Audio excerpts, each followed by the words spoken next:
Tiba-tiba saya ditelepon seorang menteri, "Ustaz, temani saya pergi umroh." Saya bercanda, siapa lagi ini?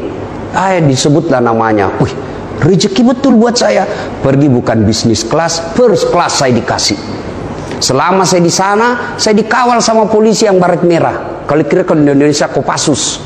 Mau masuk Hijri Ismail, yang orang berebut masuk di situ belum tentu bisa. Dikosongkan Hijri Ismail baru saya masuk.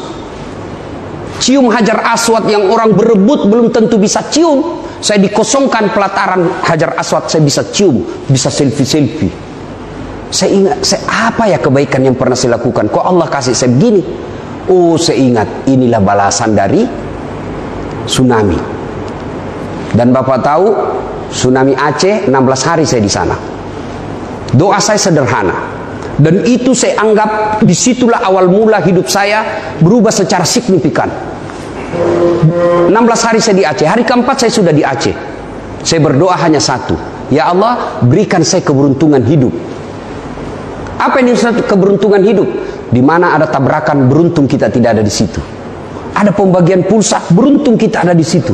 Itu namanya keberuntungan hidup. Saya tidak rewel, saya coba, ya Allah, berikan saya keberuntungan hidup. Saya berikan saya keberuntungan hidup. 16 hari saya di sana, Pak.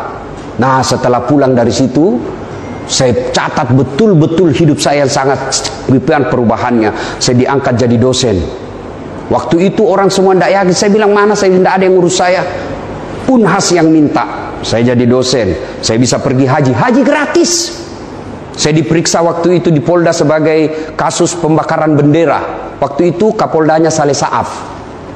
Malah saya dikasih hadiah untuk haji. Saya ingat sekali, beliau kasih saya uang 26 juta. Kau pergi haji. Pulang dari Aceh. Pulang dari Aceh, tiba-tiba ada radio, sahabatnya Pak Sahrul. Radio namanya Celebes FM.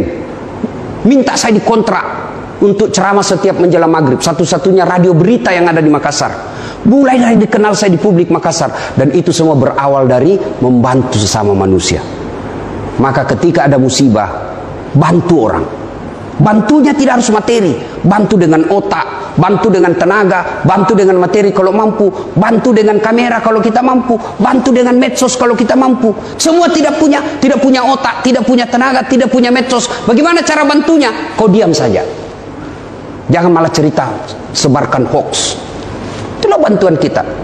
Dan orang yang baik bukan yang hitam jidatnya gara-gara sholat, bukan Senin Kamis dia puasa, bukan tahajud tiap malam, bukan 30 kali khatam dalam sebulan. Tapi kata Nabi, khairun nas anfa'uhum linnas. Sebaik-baik manusia di antara kalian adalah yang paling banyak manfaatnya buat orang lain.